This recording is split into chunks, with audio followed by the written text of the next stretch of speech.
Welcome to another episode of People Pod. I want you to imagine being a 16-year-old girl, right? And you are handed a professional recording session in Nashville. I mean, if you are anyone trying to make it country music, that is the absolute dream. Oh, completely. It is the golden ticket. But instead of being thrilled, this teenager gets incredibly frustrated. Because the producers in the room are trying to push this, generic, highly polished pop sound on her. Right. They want her to fit a very specific, marketable mold. And instead of just smiling and singing the track, she does the unthinkable. She literally walks out. Yeah, just leaves the studio, walks away from the microphone, and heads straight back to Texas. And that teenager was Miranda Lambert. It's such a striking visual to start with, honestly. A teenager turning her back on the very establishment she's supposedly trying to impress. Yeah. And if we look closely at the sources we have today, that single moment of defiance, it perfectly sets the stage for the architecture of her entire career. I am so glad we are digging into this, because if you are listening to this deep dive right now, you undoubtedly know Miranda Lambert as a massive country superstar. Oh, absolutely. She's the most awarded artist in the history of the Academy of Country Music. A complete household name. But you likely don't know the full story of how she actually got there. And the sources we have for this are just fantastic. We've got investigative profiles on her very unconventional childhood, financial records analyzing the 1980s Texas oil bust. Which is fascinating on its own. Oh, yeah. Plus, deep dive music criticism from places like The New Yorker and Pitchfork, and historical analyses of how the Nashville machine actually operates. Okay, let's unpack this. Our mission for this deep dive is to explore how a girl from East Texas turned her family's profound hardships into a record-breaking musical empire. It really is a blueprint for how to bypass traditional gatekeepers. Exactly. And I want to start by looking at her childhood, because our sources paint a picture of an upbringing in Lindale, Texas, that was just completely wild. It really was. Her parents, Rick and Bev, were definitely not your standard stage parents hovering around local talent shows trying to make their kid famous. Far from it. I mean, to understand why she didn't just accept that shiny pop country sound at 16, you have to look at the psychological reality she was steeped in from day one. All right. So her parents met when her mom, Bev, was attending a camp at Southern Methodist University. And her dad, Rick, wasn't just a fellow student. No, he definitely wasn't. No, he was an undercover narcotics officer for the Dallas police force working on campus. Wait, an undercover cop? That immediately changes the dynamic of a family? Completely. You have a father whose literal survival depends on being able to read people, maintain a persona, and, navigate high-stakes deception. And it actually gets even more intense. After his time as an undercover cop, and, well, it's worth noting, he also played in a 70s country rock group called Contraband. He and Bev actually pivot to become private detectives. Wow. Yeah, they ran a private investigation business together, operating right out of their family home. Which is just wild. Our sources show they were even hired by lawyers working on the highly publicized Clinton versus Jones case in the 1990s. Exactly, which means this young girl is growing up in a house where the family business involves unraveling secrets, investigating infidelity, and dealing with real-world drama. It's a front-row seat to the messy realities of adult behavior. Right. But the pivotal structural shift in her life happens when macroeconomics hit their front door. The Texas oil crisis hits. I want to pause on that for a second for the listener, because it's easy to just say oil crisis and move on. Yeah, it sounds like a textbook term. But when an oil bust happens in a place like Texas, it doesn't just hurt the oil executives, it completely decimates the local economy. Oh, entirely. All those secondary businesses. Right. The restaurants, the shops, and yes, the private investigators, they suddenly lose their entire client base. The discretionary money just evaporates overnight. And that is the exact mechanism of the collapse here. Her family loses everything. They are completely wiped out financially. Which is terrifying. Very. And this is the crucial turning point in her narrative. It's not just about the financial ruin, it's about their behavioral response to it. Right, how they bounce back. Yeah, as Rick and Bev start to claw their way back, they lean heavily into their faith and start a ministry. But they go a step further. They actually open up their family home and turn it into a shelter for victims of domestic violence and their children. Okay, wait. So she's a kid growing up in what is essentially a safe house for abused women. How does a teenager process that level of heavy, real-world darkness and turn it into a country music career? Well, the translation happens through observation, really. Yeah. And forced maturity. Miranda herself has noted that witnessing that kind of profound trauma Paired with the incredible resilience of those women, it just shattered any illusion she had about the world. So she wasn't isolated in some suburban bubble where a bad breakup is the end of the world. Not at all. She was seeing the absolute darkest, most dangerous parts of human relationships play out in her own living room. That environment breeds a very gritty, very grounded psychological perspective. Which brings us right back to the opening of our deep dive. Exactly. That psychological grounding is exactly why she walks out of that Nashville studio.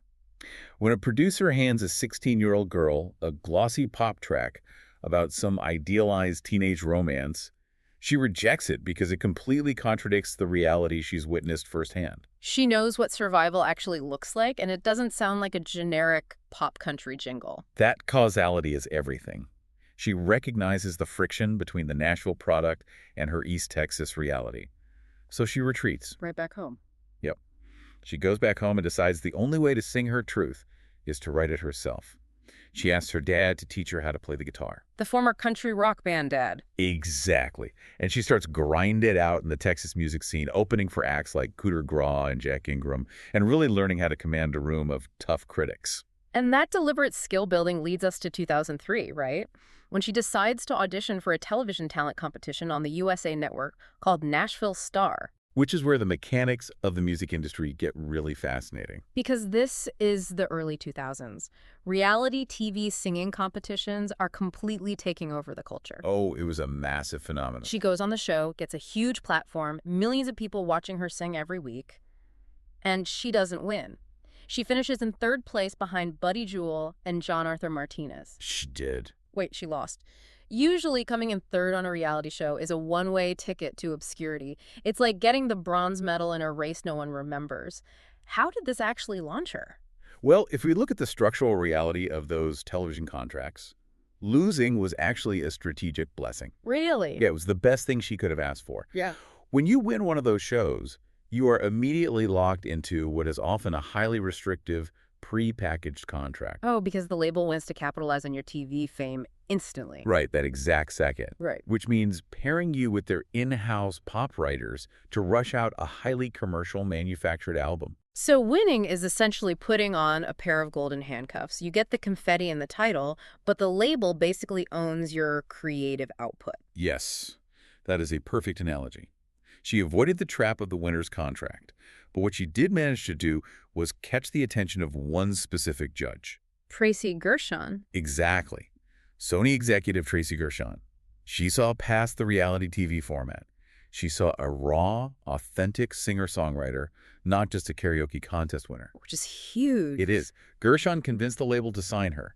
And because Miranda wasn't the winner bound by that strict TV contract, she actually had the leverage to sign with Epic Records on her own terms. And the proof of that leverage is right there in the data for her 2005 debut album, Kerosene. Oh, it's staggering. Our sources highlight this amazing detail. Sure. She wrote or co-wrote 11 of the 12 tracks on that debut. In the Nashville machine, especially for a reality TV contestant, that is structurally unheard of. Totally unheard of. Usually, labels force outside writers onto a debut album because writers earn mechanical royalties every time a song is sold. The label wants its established hit makers making that money. So by writing 11 of 12 tracks, she essentially forced the industry to accept her as a creator, not just a vessel. And it worked beautifully. Kerosene debuted at #1 on the Billboard Top Country Albums chart and went platinum. Incredible. And she leverages that initial success to push the boundaries even further, right? Yeah, over her next couple of albums, Crazy Ex-Girlfriend in 2007 and Revolution in 2009, she completely cements her persona as modern country music's ultimate outlaw. Tackling subjects that were raw, real, and honestly, sometimes unapologetically violent. Oh, definitely. Which brings us to an incredible piece of trivia from the source material regarding her hit single Gunpowder and Lead. This is one of my favorite details. She didn't just sit in a fancy writing room in Nashville to come up with this outlaw anthem. She wrote a large chunk of that smash hit while she was literally sitting in a concealed carry handgun class in her hometown in Texas. You really cannot manufacture a better origin story than that. No, you can't. But I know this raises an important analytical question, and it's something our sources, particularly the music critics, warn us not to overlook. Right, because it is very easy for the public to paint Miranda Lambert as just this one-dimensional, angry, vengeful rebel. The girl with the shotgun who burns things down. Yeah, and if you build an entire brand on being the girl who lights the match, how do you ever pivot away from that without alienating your fan base? You risk becoming a caricature. Exactly. You miss the entire depth of her artistry. And she avoids that trap through immense emotional intelligence. How so? Well, yes, she has the fiery anthems. But on that same album, Revolution, she released a track called The House That Built Me. Oh, wow. Yeah. It is an incredibly vulnerable, nostalgic, heartbreakingly beautiful song about returning to your childhood home to try and piece your broken identity back together. A complete 180 from Gunpowder and Lead. Exactly. It went to #1, stayed there for 4 weeks, and won her a Grammy. She proves she can do the absolute grit, but she can also deliver profound fragility. Which is such a rare balance. It is.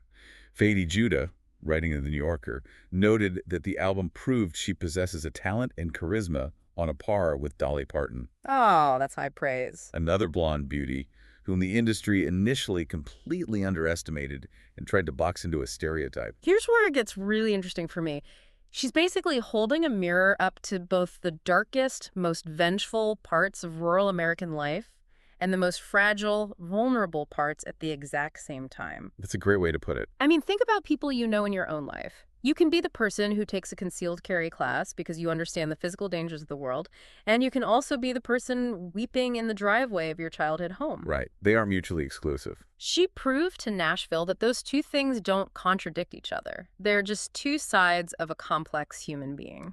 And that emotional complexity forced the industry to bow to her authenticity. She goes on to dominate the Country Music Association Awards, winning Female Vocalist of the Year so many times she sets historical records. Unstoppable at that point. But what I find most compelling is what happens next. The natural instinct, when you reach the pinnacle of mainstream solo success, is to coast. Find the formula that prints money and just repeat it forever. Exactly. But Miranda refuses to stay isolated in that success. She constantly pushes against her own boundaries. Like in 2011, right at the height of her solo dominance, she forms the girl group Pistol Annies with Ashley Monroe and Angelina Presley. Yeah, and they release Hell on Heels, which debuts at #1. But if we want to talk about massive artistic risk, we have to look at what she did a decade later in 2021. Oh, the Marfa tapes. Yes. She releases an album called The Marfa Tapes with her longtime friends and collaborators, John Randall and Jack Ingram. Such a fascinating project. I want you listening to picture this. By 2021, she is a stadium-filling, multi-Grammy-winning superstar. She has access to the most expensive recording studios and the slickest producers on the planet. Any studio she wants. But for this album, she and her collaborators drive out to the high desert in Marfa, Texas. They record the entire album outside, sitting around a campfire, using just 2 microphones and 2 acoustic guitars. And they deliberately left the mistakes in. Yeah. That is the crucial mechanical difference here. Yeah. If you know anything about modern audio engineering, you know almost everything on the radio is meticulously constructed. Vocals are comped together, pitch correction is applied, every drum key is locked to a digital grid. It's perfected. Exactly. But the Marfa tapes completely abandons that safety net. They do one-take live recordings. You can literally hear the wind blowing across the Texas desert hitting the microphones. You hear the crackle of the campfire. Yeah, you hear their off-the-cuff conversations, the missed chords, the laughter. Pitchfork reviewed it and called the experience a vacation on record. While the rest of the industry is obsessing over auto-tune and perfect studio polish, she goes out and makes the ultimate anti-studio flex. It's like serving a home-cooked meal at a Michelin star restaurant. It is a profound statement of confidence. She is sending a very clear message that the raw songwriting is what actually matters, not the shiny packaging. And this total refusal to play it safe is exactly why Time magazine named her one of the 100 most influential people in the world in 2022. Because she isn't just following the cultural conversation, she is actively steering it. Right, and her influence has now extended far beyond just the recording studio. Let's talk about that business empire because it is staggering and she's built it entirely on her own terms. Let's look at Nashville's real estate. Lower Broadway. Yes. If you've ever been to downtown Nashville, you are familiar with Lower Broadway. It is the heart of country music tourism, wall-to-wall, massive honky-tonks, and historically it has been an absolute boys' club. Definitely. Massive male stars like Blake Shelton and Luke Bryan all have these giant branded bars. Well, in May of 2021, Miranda disrupted that entire ecosystem. She became the very first female artist to open her own bar in that famous district. Casa Rosa, which translates to the pink house. And it is not some small token acoustic room. It is a massive statement of power. We are talking about a 17,400 square foot Tex-Mex establishment. 4 stories, right? Yep, 4 stories, 3 distinct stages for live music, a rooftop bar, and it is unapologetically decked out in pink decor. She even installed the giant bird cage from her Bluebird music video inside as a centerpiece. She didn't just ask for a seat at the table in the boys' club. She bought the building next door, painted it pink, and started serving tacos. Exactly. Furthermore, her business ventures remain deeply tied to those foundational values she learned growing up. Back in the shelter in Lindale. Right. In 2009, she and her mother, Bev, founded the Mutt Nation Foundation, focusing on rescue animals. And the sources make clear this isn't just a vanity charity. They do heavy logistical lifting. Yeah, during the devastation of Hurricane Harvey in 2017, Mutt Nation was physically on the ground rescuing dozens of displaced animals. Wow. More recently, they partnered with a global nonprofit to provide 2 million pet meals to families facing severe economic hardship, so those families wouldn't be forced to abandon their pets. She also expanded into publishing, co-authoring a cookbook in 2023 called Y'all Eat Yet. The book features recipes heavily inspired by the important women in her life. Every single brand extension she touches feels deeply rooted in who she actually is. Which brings us to what might be her ultimate industry power move. Yes, the label change. Right. For 19 years, Miranda Lambert was signed with Sony Music Nashville.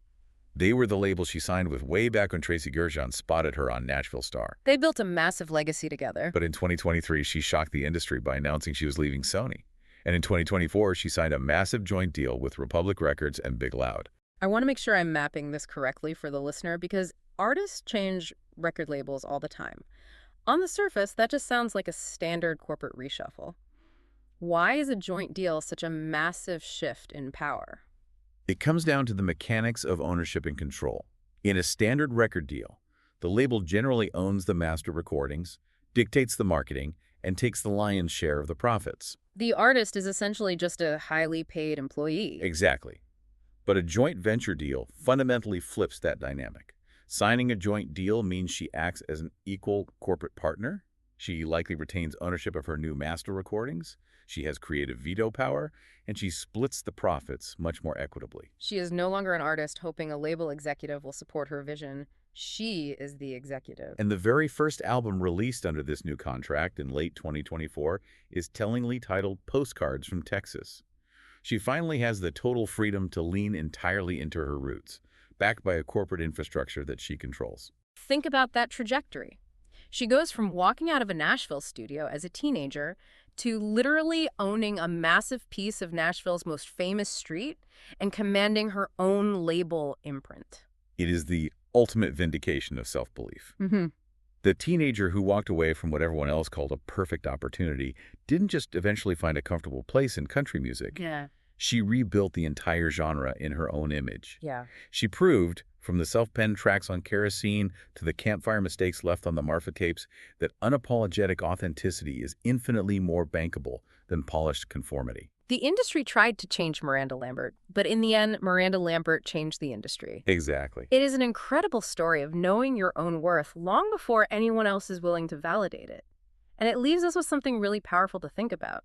I want you, listening right now, to think about a time in your own life when you walked away from something that looked like a perfect opportunity on paper. Like a prestigious job offer or a relationship. Right, just because it didn't feel true to who you actually are, deep down.